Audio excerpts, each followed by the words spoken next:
किसी ने जवाब नहीं दिया, किसी ने पता नहीं दिया, सब मंदिर की ओर इशारा करते हैं। आखिरकार सरजू के तट पर बैठ गए, सोचने लगे माँ ने न जाने कहाँ बहन का ब्याह कर दिया है, जीजा का कोई अता पता नहीं है। भूखे ही व्यतीत हो गया, आज पूरा दिन कुछ भी नहीं खाया, घर लौट चलता हूँ। और सोच करके ऐसा सोच ही रहे थे, जगत जननी जानकी जी को दया गई। सोचने लगे ये प्रयागदास जी, हो सकता है हम गरीब हैं, हमारी बहन बहनोई मिलना नहीं चाहते होंगे, तभी तो हम कोई पता नहीं बता रहा। उसी समय देखा ठीक मध्य रात्रि को 12 बज रहे हैं, उन्होंने देखा विशाल चौकीदारों की आवाज, भालों की आवाज आ रही है, सिपाहियों की आवाज आ रही है, और देखते विशाल सफेद रंग का हाथी चला आ रहा है। देखो अपने भक्त के लिए भगवान क्या क्या रूप धारण करते हैं। सामने से सफेद हाथी चला आ रहा है और बहुत सारे सिपाही उसको बंद करके, मतलब एक दूसरे पे एकदम जैसे मार्च करते हैं, इस प्रकार से सिपाही चले आ रहे हैं। इधर 10 इधर 10, बीच में हाथी और उसके ऊपर एक पालकी। वो हाथी उनके करीब आकर रुका। वो देख रहे हैं दंग होकर, ये कौन है, क्या मुझे पकड़ने आए हैं, क्या मेरे बहन बहनों ने मुझे पकड़वाने के लिए कि ये गरीब यहाँ आ गया, कहीं हमारा नाम खराब ना हो जाए, जेल में डालने के लिए। डर गए, छोटे बच्चे हैं। तभी देखा कि सोने की सीढ़ी महावत ने लगाई है और पालकी में से जगत जननी माँ सीता और भगवान श्री राम उतरे हैं, करीब आए हैं। प्रयागदास से सीता जी कहती है, भैया आप माँ को नहीं लेकर आए? तुरंत प्रयागदास जी कहते हैं, बहन तू मेरी बहन नहीं है। उन्होंने कहा क्यों? भैया मैं ही तुम्हारी बहन हूं। अगर तू मेरी बहन होती तो तेरे आंखों में से आंसू आते, एक भी आंसू नहीं टपक रहा। जानकी जी को कहा, क्योंकि बहन का हृदय तो भर जाता है। मैं इतने दिन बाद मिला तुझसे, तू रोई भी नहीं, तेरे आंखों में अश्रु नहीं। अब तो फूट फूट के जानकी जी रोए। भैया भैया जब से मैया ने मुझे यहाँ भेज दिया, बहुत याद करती थी। अब काफ़ी दिनों में मैया कैसी है? तो फिर हृदय से लगे, बहन अब लग रहा है तू मेरी बहन है। रोने लगे। राम जी कुछ नहीं, राम जी गंभीर हैं, तो बार बार राम जी को टेढ़ी निगाह से देखते, फिर चुप हो जाते हैं, फिर बहन से बात करते। राम जी से बात, राम जी ने भी बात नहीं की तो इन्होंने भी बात नहीं की। बाद में बहन से कहते हैं, बहन मेरे पास देने के लिए कुछ नहीं है। नीची गर्दन करके मैया की साड़ी लाए थे, वो साड़ी बहन के हाथ में देना चाहा। सीता जी ने कहा, भैया कोई कमी नहीं है, माँ को कहना सब कुछ है, ये माँ की साड़ी है, माँ को पहनने देना। मेरे पास बहुत कुछ है, तुम्हारे जीजाजी ने मेरे लिए सब कुछ आनंद कर रखा है, तुम्हें कष्ट नहीं करना है, सोचना नहीं है, ये माँ की साड़ी माँ को देना। हृदय गदगद हो गया, भाई बहन को कुछ दे नहीं पाए, ऐसा मन में सोच के प्रयागदास जी चुपचाप वहाँ बैठे हैं। सीता जी कहती है, मैं भोजन की व्यवस्था करती हूँ, भैया तुम तब तक यहाँ ठहरो। और महावत पर बैठ करके चले गए। अब क्योंकि उसने राम भगवान का और जानकी जी का स्पर्श किया था, तो आप जरा विचार करिए क्या स्थिति रही होगी। वो पागलों की तरह नृत्य कर रहे थे सरजू पर। तो एक वशिष्ठ आश्रम के निकट एक महात्मा ने उनको इस अवस्था में देखा, पहचान गए, इन्हें जानकी जी भगवान श्री राम का स्पर्श प्राप्त हुआ है। उस बालक को अपने पास ले आए। तभी उन्होंने देखा कि उनकी कुटिया पर एक साथ कोई राज परिवार की दासियां खड़ी हैं, बहुत बड़े बड़े थाल लेकर के, सोने के थाल हैं, उसमें भोजन है।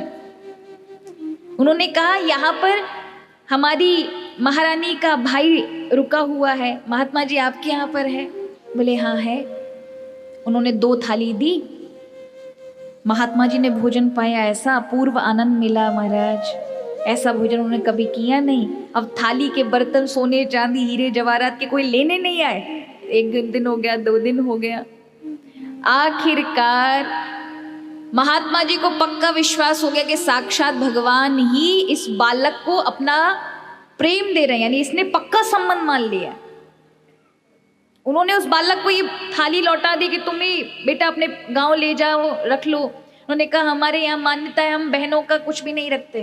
तुरंत महाराज जाकर के सरजू में ही पूरी थाली हीरे जवाहरात के सब डाल दिए, कुंड में ही पटक दिए, लेके नहीं गए। घर पर गए, 10 दिन बाद पहुंचे। मैया देखा, माँ के प्राणों में प्राण आए। बेटा तू कहाँ था? माँ मैं मेरी बहन से मिलने गया।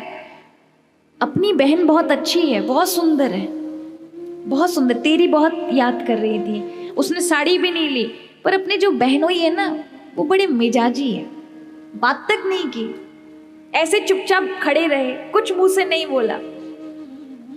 मैया ने कहा किस बहन से मिलकर आया है? बोले वही जो तूने कहा था ना, अपनी जानकी, सीता जी, उनसे मिल के आए। फिर तो मैया फर फर रोने लगी। बेटा अपनी कोई बहन नहीं है, मैंने तो झूठ कहा था, तू सच में जानकी जी से मिलकर आया है क्या? और जब उनको ये पता चला कि अपनी बहन नहीं, वो भगवती जगदम्बा जानकी माँ से, भगवती से मिलकर आए हैं, उसी दिन से वैराग्य भाव जागृत हो गया कि जानकी जी ने उनको साक्षात भाई माना है। अयोध्या में आकर के ही वहीं घूमते रहते थे, मेरी बहना, मेरी बहना, मेरी बहना, मेरे बहनोई। एक दिन कहीं कथा वाचन करते हुए किसी कथावाचक को सुन लिया कि राम जी चित्रकूट में वनवास काट रहे हैं, तुम्हारा सबसे भीख मांगने लग गए।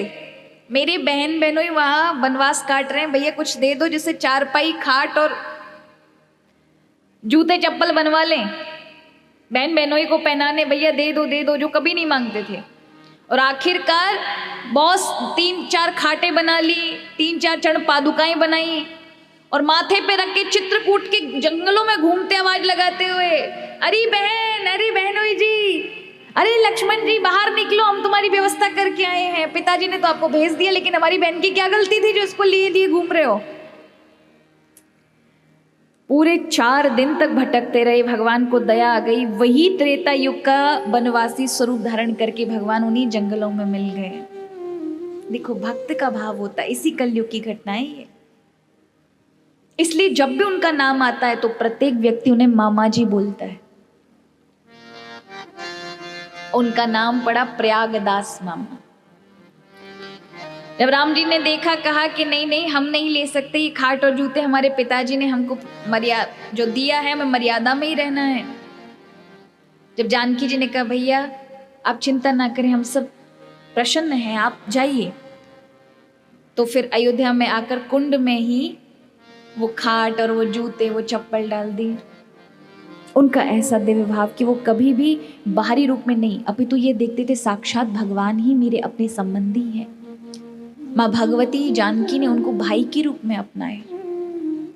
और ये सच है महाराज, भगवान को किस संबंध से अपना रहे हो ये बहुत मायने रखता है। आपने क्या संबंध बनाया इसी कलयुग में? और कलयुग में तो भगवान बहुत अत्यधिक निभाते हैं, बहुत अत्यधिक, बस बनने के लिए मन होना चाहिए। इसलिए हम भी प्रभु से कहें भगवान हमारे परिवार में भी ऐसे बाल, पुत्र, पुत्री, पत्नी, माताएं सब ऐसा देना कि भगवान श्री राम का जिस प्रकार परिवार है इसी प्रकार आज्ञाकारी हो। भाई भाई से लड़े नहीं, झगड़े नहीं। आज आप देखो हमारा हर भाई के हर 5वें घर की यही परेशानी है, कोर्ट कचहरी। हम प्राय अपने उत्तर प्रदेश में और बहुत आसपास के इन क्षेत्रों में देखते हैं, बड़ी बड़ी बिल्डिंग बना रखी है लेकिन उनमें कोई नहीं है, पैसा लगा दिया है। इतनी सी जमीन के लिए भाई कोर्ट चला गया, ना तेरा ना मेरा, और 20 साल से ऐसी पड़ी है, कोई नहीं उसका भोग कर पा रहा। दोनों के अंदर त्याग नहीं, दोनों के अंदर अहंकार है। इसलिए कई बार ये संपत्ति भी एक तरह से काल बन जाती है, होने के बाद भी दोनों को सुख नहीं मिल सकता। छोटी छोटी, ना बड़े भाई के अंदर देने की इतना बड़ा भाव है, ना छोटे के अंदर अपने बड़े भाई को पिता तुल्य मानकर त्यागने की भावना है, दोनों में नहीं है। और याद रखिए, अगर आपने अपने जीवन में थोड़ा बहुत भी त्याग किया है तो भगवान के लिए तुम सबसे अत्यधिक लाडले हो महाराज। और दूसरी बात, उस व्यक्ति को कभी पछताना नहीं पड़ता। उसका पुरस्कार दुनिया क्या दे सकती, भगवान देते हैं। जो ले लेगा, आपसे छीन लेगा, वो कभी सुखी नहीं रह पाएगा, जीवन में कभी नहीं सुखी रह पाएगा, उस चाहे कितने भी अकूत संपत्ति पे बैठा रहे। किंतु जिसने त्याग कर दिया है, हो सकता है प्रारब्धवश पूर्व जन्म का उसका ऐसा लेखा जोखा रहा कि उसे इन लोगों का कुछ ले लिया होगा, उसके परिणाम में उसे देना पड़ रहा है। किंतु भगवान क्या न्याय है महाराज, अगर किंचित मात्र समस्या में भी रहेगा ना तो मन में अशांति नहीं रहेगी, उसने कभी किसी के साथ गलत नहीं किया, और फिर उसे वो सब कुछ मिलता है, अपनी आंखों से ही देखेगा कि जिन्हें जो प्राप्त है, जिन्होंने छीन लिया है, वो भी उतने ही नरक यातना ही देख रहे हैं, और वो कब का आगे बढ़ गए सब कुछ त्याग करके भी। और ये पुरस्कार प्रभु देते हैं, इसलिए हमेशा त्याग रखो। और एक और बात है, पछतावा नहीं होता, निर्मल मन होता है ऐसे व्यक्तियों का, वो कर्म बंधन से भी मुक्त हो जाते हैं।